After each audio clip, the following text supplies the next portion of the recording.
Ethan Vale had lived in penthouses taller than the hopes of most people. He was the billionaire everyone admired: sharp suits, quiet confidence, and the kind of presence that made rooms go still. Yet on this warm morning, as he stepped into a tiny neighborhood bakery, he felt oddly small. Life had been heavy lately, with investors abandoning him and a company scandal twisting his name through every corner of the internet. He had come to this old bakery, the one his mother used to bring him to breathe again. The bakery smelled of warm bread and sugar, a scent so ordinary yet so profoundly comforting that it felt like a soft hand on his shoulder. For a moment, he let himself drift back to simpler days, small hands sticky with honey from a warm loaf, afternoons spent sprawled on a sunlit kitchen floor while his mother kneaded dough, singing softly under her breath. Those days seemed impossibly far away now, eclipsed by board meetings, lawsuits, and the endless pressure to maintain an image of untouchable perfection. He walked up to the counter, running a finger along the polished wood, the grain worn smooth from years of use. Behind the counter, the cashier, a young woman with a timid smile, looked up at him, recognition flickering in her eyes, though she likely did not know who he was. To her, he was just another customer, albeit one dressed better than anyone else who ever crossed the threshold. Ethan offered a polite nod and placed his order, a simple coffee and a loaf of honey bread, nothing extravagant, nothing flashy. Today, he wanted to feel ordinary, if only for a few minutes. When the cashier handed him the total, he reached for his platinum card. It had been his constant companion for years, a symbol of all he had achieved. But as he slid it into the reader, a harsh, metallic beep sliced through the warm air of the bakery. He tried again. Another beep. Louder this time, as if the machine itself were mocking him. And then the final, humiliating message appeared: card declined. The world seemed to pause.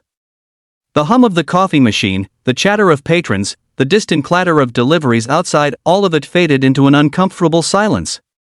He could feel the heat creeping up his neck. People were staring. He noticed the young couple by the window, their smiles fading into curiosity, the elderly man in the corner raising a questioning eyebrow, the group of teenagers smirking behind their phones. They didn't know him. They didn't care. But suddenly, here he was, a man who had once commanded rooms, now powerless over a simple transaction. Ethan swallowed hard, trying to mask the panic rising in his chest. The embarrassment was more than financial, it was personal. For decades, he had built his life on control, on precision, on the certainty that he could handle any situation. And yet here he was, standing in a bakery, unable to pay for a loaf of bread. His hands shook as he rifled through his wallet, hoping for another card, hoping for a miracle, anything. But each card he tried met the same cruel fate.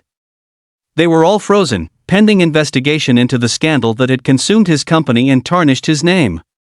For the first time in his life, Ethan Vale was helpless, and then, he heard it, the softest sound, almost like a whisper against the chaos of his thoughts, tiny footsteps. He looked down to see a little girl, no more than 9, standing beside the counter. Her dress was faded, her sandals worn through at the edges. She clutched a small coin in her hand, as if it were the most precious treasure in the world. Her hair was tied back in a messy braid, strands falling around her round, determined face. She stared up at him with wide, innocent eyes, unflinching and unafraid. I can pay for him, she said, her voice barely audible, yet carrying a quiet authority that made the room still. Ethan blinked, stunned. His mind scrambled for a response, for some way to refuse without crushing the girl's spirit. No, sweetheart, that's not, he began, his voice faltering, but she had already placed the coin on the counter with both small hands, her eyes unwavering. There was no hesitation, no question, only the simple, unshakable belief that helping someone in need was the right thing to do. Everyone needs help sometimes, she whispered. The bakery patrons had gone silent.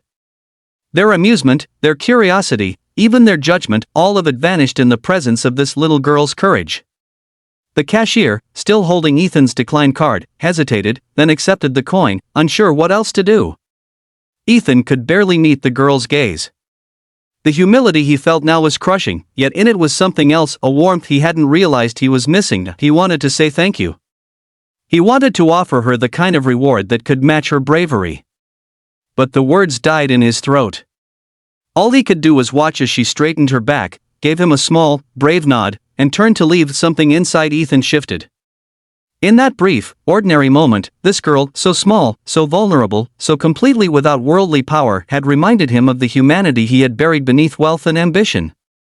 He realized that he had been living in a fortress of steel and glass, surrounded by people who wanted what he had, but never someone who simply wanted to help. He followed her outside, his expensive shoes clacking against the uneven pavement. She walked slowly, as though she had all the time in the world, and yet he couldn't keep up with the urgency rising in his chest. He called out to her, gently this time, not as a man accustomed to command, but as someone who had been humbled to wait. He said. The girl turned, cautious but curious.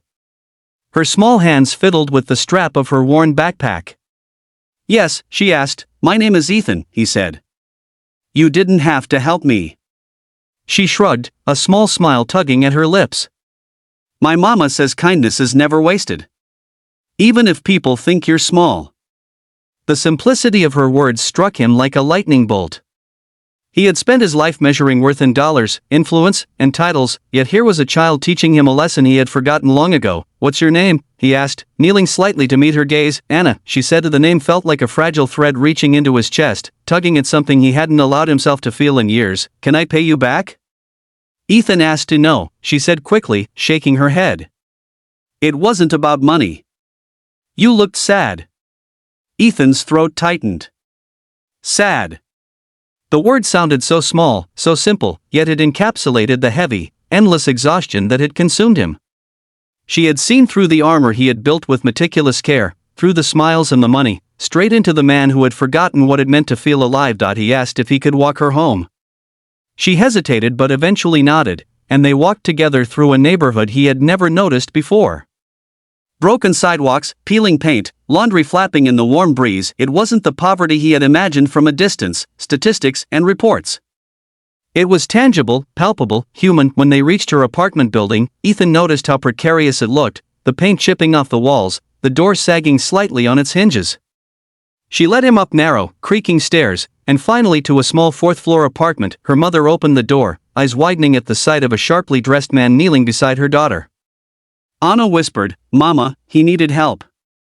Her mother's voice trembled, uncertain. Anna, we don't trouble strangers. He's not trouble, Anna insisted, stepping forward. He was sad. Ethan straightened, looking around at the apartment. The room was modest, nearly empty. A thin blanket lay folded on the couch. The fridge hummed quietly in the corner, half full. He felt a surge of something he hadn't felt in years, a desire to protect, to give, to make a difference in a life that had so little. I want to help, he said softly, carefully. Not as charity, not as money thrown at a problem, but as gratitude. Your daughter reminded me what the world looks like when people are kind, and I want to make sure she has every chance to be as kind and brave as she is now. Anna's mother's eyes filled with tears. I don't want to give money, Ethan interrupted. I want to give a future. Anna gasped, covering her mouth. A future? Yes, Ethan said. School. Supplies. Meals. Opportunities. And a scholarship, so she can chase her dreams without limits. Tears ran down her mother's face as she stepped forward, hesitant, overwhelmed. Why would you do this? Ethan exhaled slowly, feeling the tightness in his chest loosen. Because today, your daughter saved me, not my wallet, not my reputation, not anything I can measure in numbers. She saved something I had forgotten existed, my heart. Anna launched herself into a hug, her small arms wrapping tightly around him. For the first time in decades, Ethan Vale felt completely at peace, completely human. He held her back, steadier than he had ever held anything, feeling the warmth of a life worth fighting for. That single moment became more than a memory, it became a turning point. A billionaire rediscovered humanity. A little girl's bravery and kindness changed the course of his life. And in that small apartment, amidst broken floors and faded walls, something infinitely more powerful than wealth or status blossomed. Hope. He realized then that it wasn't money that defined a life, nor power, nor titles. It was courage. It was kindness. And most of all, it was the willingness to see the world not as a business to be conquered, but as a place where a small, barefoot girl could teach a billionaire what it truly meant to be rich.